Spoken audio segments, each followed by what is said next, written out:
What's going on, man? Welcome back to the basement. I'm Ron, and today we're going to go through our Week 10 waiver wire must-adds. We're going to go through 10 players, some receivers, some running backs, a tight end, a quarterback, everything that you guys need to know to be prepared for when waivers run either tonight, tomorrow morning, whenever that happens for your league. So let's not waste any time. We have 10 players to get to. As always, if you enjoy, make sure you get down below, subscribe, leave a like. Let's go. Thirsty, trying to choose. I know I'm pretty cool. My nitty bag.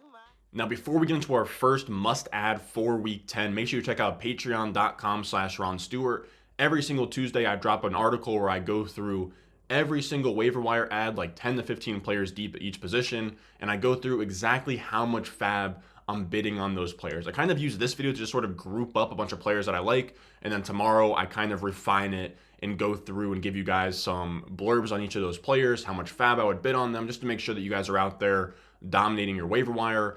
On the Patreon, you also get my weekly rankings, you get my rest of season rankings, my dynasty rankings, all of that good stuff is on the Patreon, patreon.com/Ron Stewart. It'll be in the top of the description and the top of the comments below.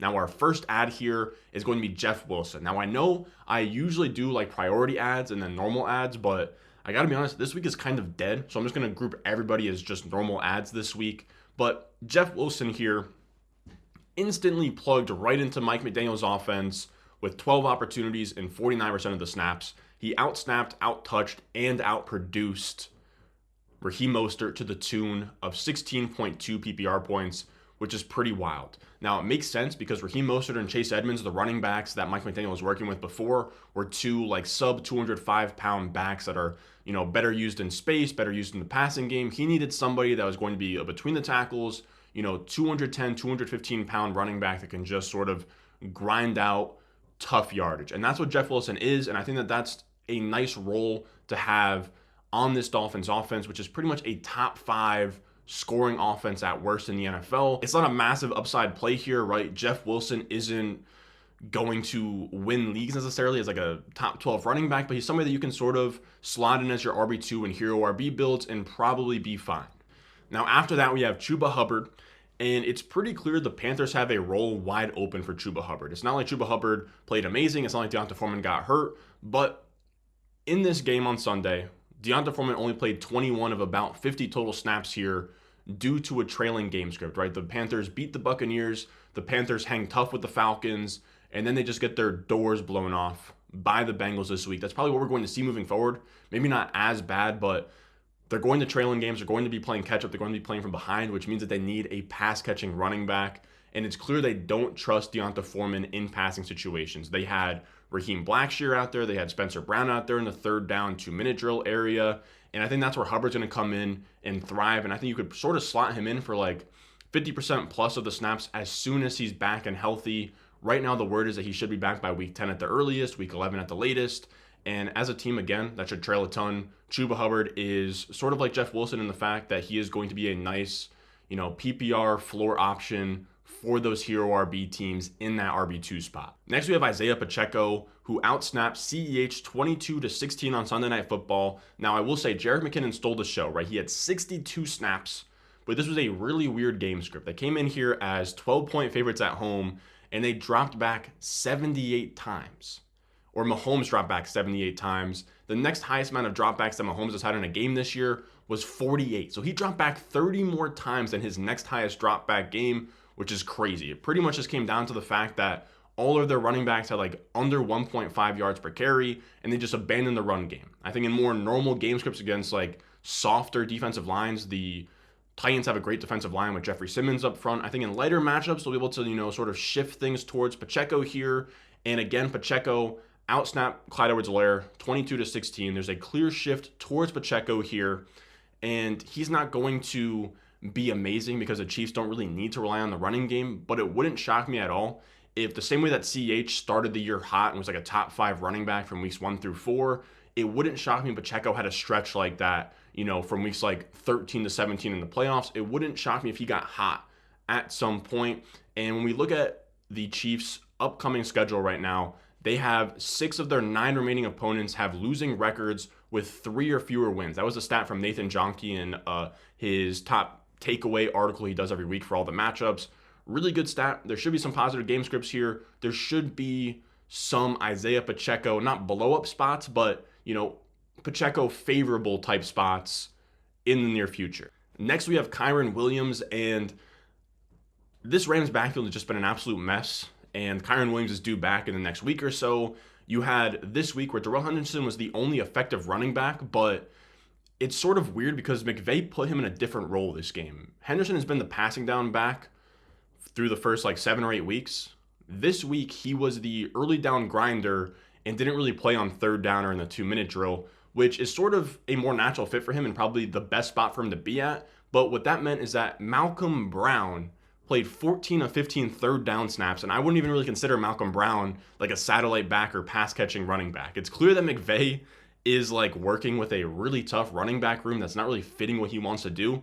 And I think those third down snaps, those 2-minute drill snaps, could be coming Kyren Williams' way when he's healthy. He had an 88th percentile college target share at Notre Dame, and he had 2 seasons of 35 and 42 receptions at Notre Dame. He is a 5'9", sub 200-pound satellite back. That is his role. And on a team like this that keeps losing and having trailing game scripts, it would make sense for Kyren Williams to be sort of good for fantasy as a guy that can sort of get targets out of the backfield and then also mix in on early downs if Darrell Henderson isn't being efficient or if Cam Akers isn't being efficient, which he really hasn't been. It's just going to come down to when he's back from injury. I'm hearing earliest is week 10. I'm hearing latest is week 12. So just keep an eye out on that. Now, our last running back here is going to be Rachaad White, who continues to operate in that 35 to 40% snap share range.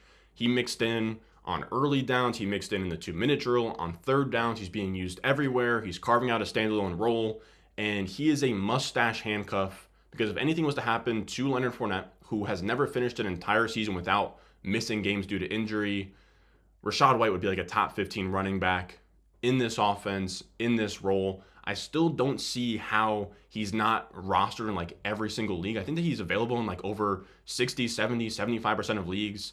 I get that he's a handcuff and, bye weeks are getting tough, but if you can have the luxury of holding a handcuff on your bench, to me, Rachaad White is probably the premier handcuff, outside of the Tony Pollards and A.J. Dillons.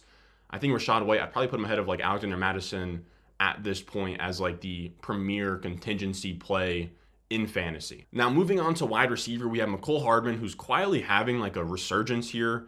Since week 5, he's had 4 or more targets in every game. He just put up 9 targets, 6 catches, 79 yards, and a touchdown for 19.9 points on Sunday Night Football. He's averaging 18.3 PPR points per game as the wide receiver 9 since week 5, which is insane. I don't know that this holds, or I think that you could probably positively say that it doesn't hold. 18.3 points per game would be insane for Mecole Hardman, but I think he's someone you can flex in a pinch over these next couple of weeks while he kind of still has some breathing room between him and Sky Moore and Kadarius Toney, who I think are going to eat into his routes run as the season goes on. But for now, I think that he's probably somebody you can mix in the flex with all these injuries, with all these bye weeks. Next, we have Wandale Robinson, and he was on bye, but it's wild to me that he's only owned in 20% of ESPN leagues. He has 10 or more PPR points in 2 out of his first 3 starts as literally just a rookie. You could essentially call him the Giants wide receiver 1, and we know rookie wide receivers have upside. We've seen Claypool, we've seen Ayuk, we've seen last year Jamar Chase in the championship, Amon-Ra St. Brown. Wandale Robinson has a shot at being this year's Amon-Ra St. Brown. He needs to be rostered everywhere. I think that I've literally been on record in my waiver wire articles of wanting to spend 30% of my fab on him. So if he's available in your league at 20%, and especially off of a bye week when no one's going to really be expecting much from Wandale, or he's not really on anyone's radar, you don't have to put a fat bid on him. You can kind of just, wait for him to clear through and just pick him up for $0. Then our last wide receiver to pick up off waivers is Odell Beckham Jr., which is kind of weird to say, but he's finally been cleared, or he's on schedule to be cleared per Jay Glazer in the next week from his ACL injury. And he's listed teams that he's interested in right now as the Bills, Packers, Cowboys, and Giants. This is a guy who's not fully washed. I know he's coming off a pretty gruesome injury, but he was the wide receiver 22 from weeks 12 on last year. He could flirt with top 24 numbers in some of these offenses, like a team like the Packers with Aaron Rodgers, or even on, maybe not the Bills, but I think even with the Cowboys, he could make some noise. So Odell Beckham, someone to be interested in. He has a ton of upside, just as touchdown upside, big play upside. We don't really know what he is at this point. He's interesting to me. I don't know if he's going to win leagues or anything, but I think that he's at least interesting enough that if you have a roster spot and you need flex depth, he's someone that should be on rosters. Now, switching over from running backs and wide receivers, let's talk some tight ends and quarterbacks. First up, Greg Dulcich. He was on bye, but it's crazy to me he's only rostered in 28.9% of ESPN leagues. He's a rookie tight end, and I don't really like leaning into rookie tight ends, but he has been legit. This is a guy who played his first NFL game in week 6, and since then has been top 5 in points per game among tight ends. His route participation in those 3 games since week 6 have been 79%, 70.8%, and then 91% in week 8. We want to see 70% plus for these tight ends. 80% plus is elite. He's right in that area, and literally his first 3 games played, he's operating at an 18% target per out run, which for a rookie tight end is insane. He has elite route participation. He's athletic. He's out here producing. He hasn't been below 10 PPR points in a start yet. I would have him, like, as soon as you get out of that, like, I want to say, TJ Hawkinson, Zach Ertz area, and you get to, like, the Tyler Higbees, Gerald Everett's in terms of rest of season tight ends, he's right there in the mix as, like, tight end 9, 10, 11, 12 rest of season for me, even though he's a rookie. He's getting the participation. He's earning targets. He's scoring points. There's really nothing more you could ask for. And because he's on bye, he's sort of similar to, who did we just talk about? Wandale Robinson, where people might not really be wanting to pick him up off waivers, so you could sort of just grab him for free after waivers roll. But he's someone where if you're down bad at tight end, you've been sort of streaming since David Njoku got hurt, or you had Tyler Higbee and like his magic has sort of ran out, I think Greg Dulcich is a great option off waivers. Now our last ad here is Justin Fields. And he is coming off a monstrous 42-point game, 178 rushing yards, breaking Michael Vick's single-game rushing record. He has been the QB3 in points per game since week 5. And over these next 2 weeks, he gets Detroit and he gets Atlanta, who are allowing the 3rd and 4th most fantasy points to opposing quarterbacks.